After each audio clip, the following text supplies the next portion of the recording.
A'udzubillahiminash-shaytanir-rajim. Bismillahir-rahmanir-rahim.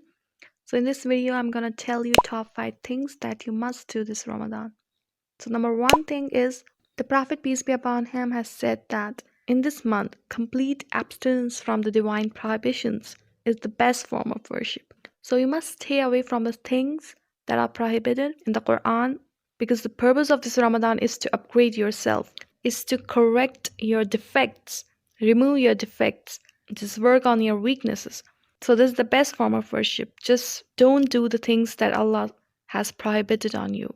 And you better know what are the things that are prohibited, I'm sure.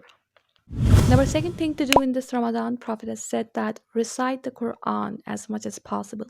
So recite the Quran daily, because the recitation of one verse of Quran in this month has the reward of completing the whole Quran in other months. So it's a huge reward.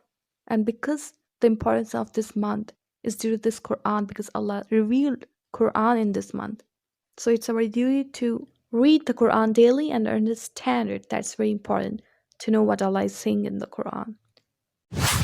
Number third thing to do in this month is Prophet peace be upon him says that pray to Allah with pure intentions. Just make dua with pure intentions, because when your intentions are pure, Allah then answers your prayers. He accepts your prayers and He gives you whatever is best for you. So just focus on your intentions, focus on the dua that you're making.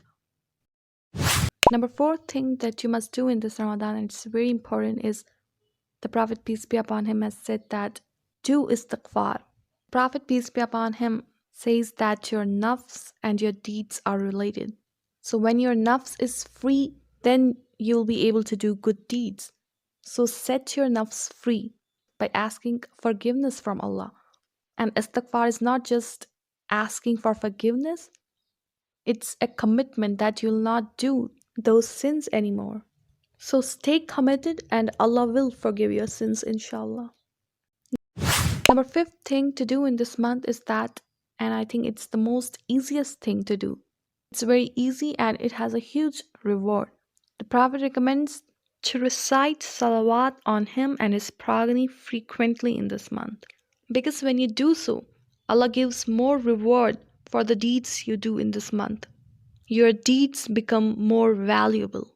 Because it's the Prophet who has given you this religion. Because of him, we are able to recognize our Lord, our religion. So it's highly recommended to remember our Prophet, peace be upon him, in this month and send blessings upon him and his progeny, peace be upon them. They are our guardians, they are the guided ones, they will guide us to the straight path. So do send salawat on Prophet, peace be upon him and his progeny, and inshallah you will see the wonders of doing this act.